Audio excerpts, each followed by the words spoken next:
بسم اللہ الرحمن الرحیم۔ السلام علیکم ناظرین، میں طارق اسماعیل ساغر آپ کی خدمت میں کچھ گزارشات کے ساتھ حاضر ہوں۔ ناظرین کرام، اس وقت پورے ایشیا بلکہ پوری دنیا کے لیے سب سے جو خوفناک اور مشکل ترین مرحلہ ہے وہ ہے افغانستان میں امن کا قیام۔ افغانستان میں امن کے قیام کے لیے بلا شبہ اس خطے کی تمام حکومتیں اپنا پورا زور لگا رہی ہیں۔ روس، چین، الا ایران، پاکستان تو ہے ہی ہے۔ یہ سب ممالک اس کوشش میں ہیں کہ جس طرح بھی ممکن ہو افغانستان میں امن ہو، اور جو معاہدہ طالبان اور امریکن حکومت کے درمیان لکھا گیا اس پہ عمل درآمد ہو، یہاں پہ لوگوں کی اپنی حکومت قائم ہو تاکہ خطہ ترقی کرے اور جنگ کا یہاں جو 30 سال سے خانہ جنگی کا عذاب آیا ہوا ہے اس کا خاتمہ ہو۔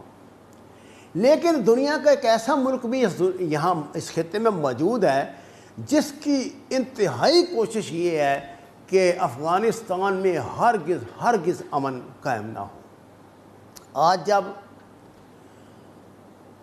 ایران میں طالبان کا وفد گیا تو فوری طور پہ خفیہ دورے پہ مسٹر جے شنکر بھی وہاں پہنچ گئے، اور انہوں نے وہی اپنی پرانی جو حکمت عملی شروع کی کہ طالبان کو ورگلانے کے لیے، ان کو مختلف لالچ دینے کے لیے۔ لیکن ابھی تک اس سلسلے میں کوئی واضح خبر تو نہیں ہے۔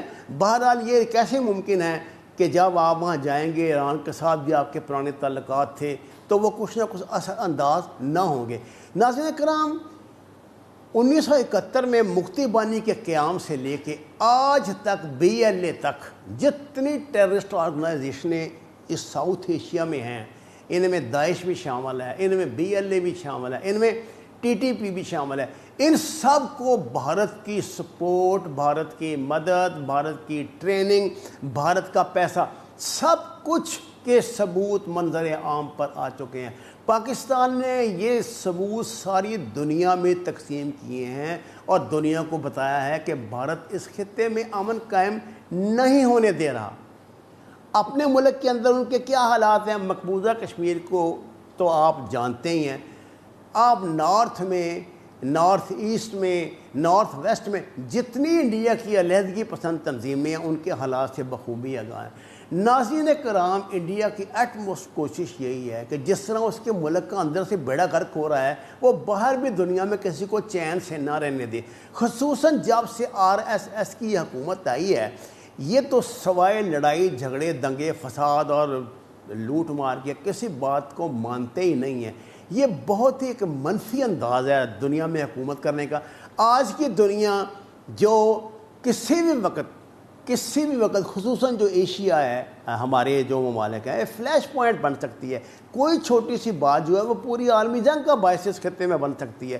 جو ساؤتھ ایشیا کے مسائل ہیں پوری دنیا ان سے آگاہ ہے، لیکن آپ دیکھ لیجئے بھارت کی ہٹ درمی اسی طرح قائم ہے۔ آپ ابھی تک، جب کہ پاکستان تو ہر ممکن اپنی کوشش کر ہی رہا ہے، اور انشاءاللہ تعالی وہ جو لوگ ناراض ہیں بلوچستان میں، انڈین سپانسر ٹیررسٹ اس میں شامل نہیں ہیں، یہ میں آپ کو بتا دوں۔ دیگر جو لوگ، جو بلوچ ہمارے بھائی ناراض ہیں، ہم انشاءاللہ تعالیٰ ان کو اس سیاسی عمل کا حصہ بنا کے ٹھیک کر لیں گے۔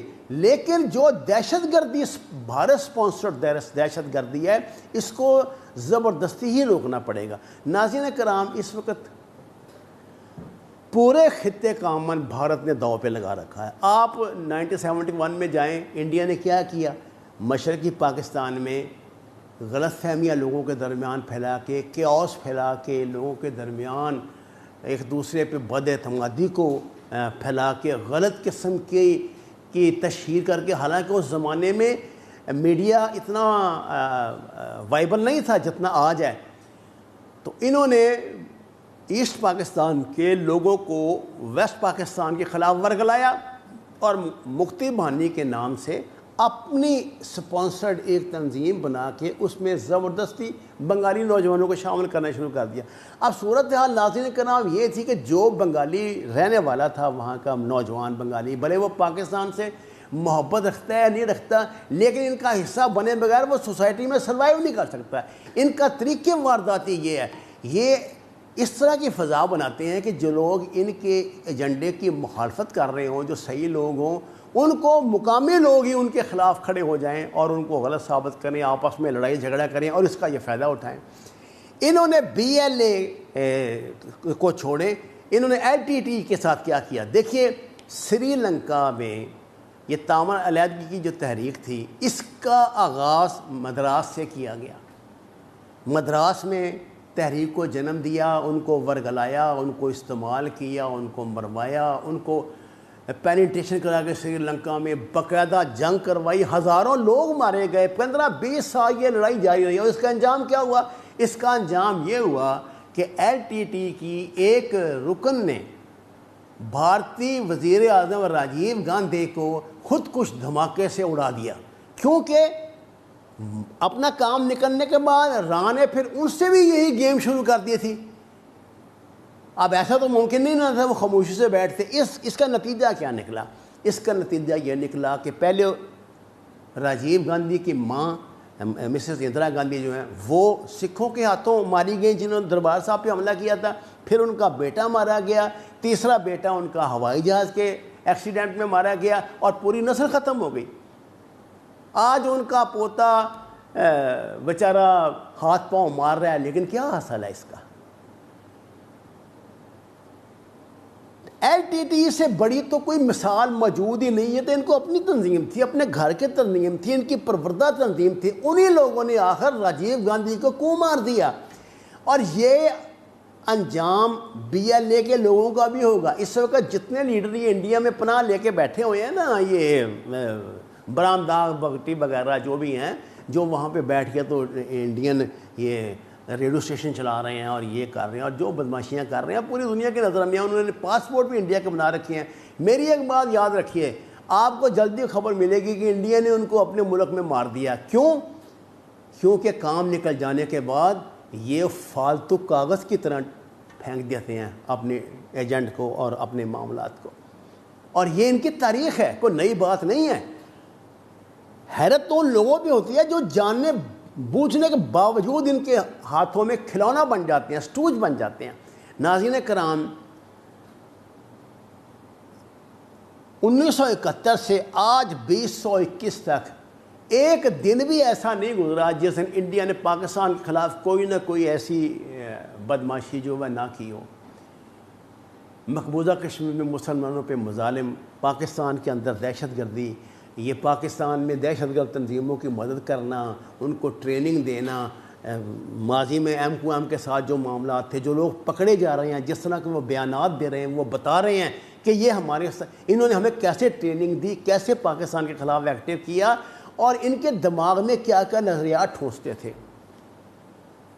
لیکن سوال یہ پیدا ہوتا ہے، کیا صرف اس میں انڈیا ہی قصوروار ہے؟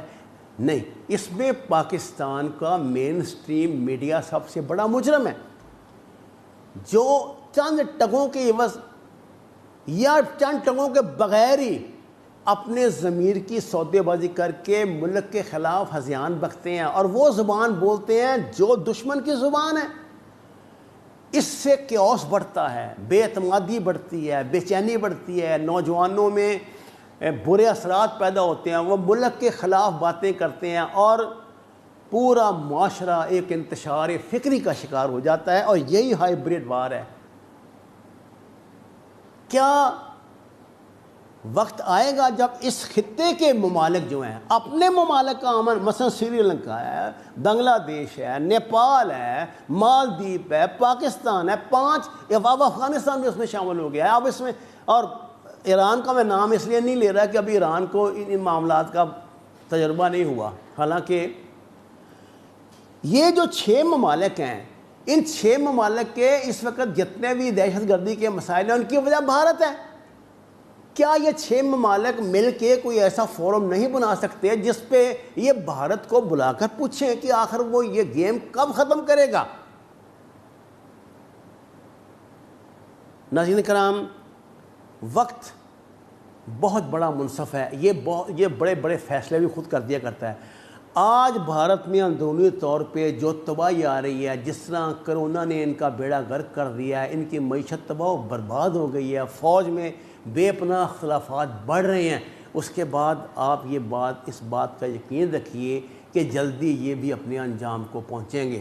وما علینا الا البلاغ المبین۔ ناظرین کرام، درخواست ہے قرآن اور نماز کو ترجمے کے ساتھ جانیے، ہمارے چینل کو سبسکرائب کریں، لائک دیں اور سچ کے سفر میں ہمارا ساتھ دیں۔ آپ کا شکریہ۔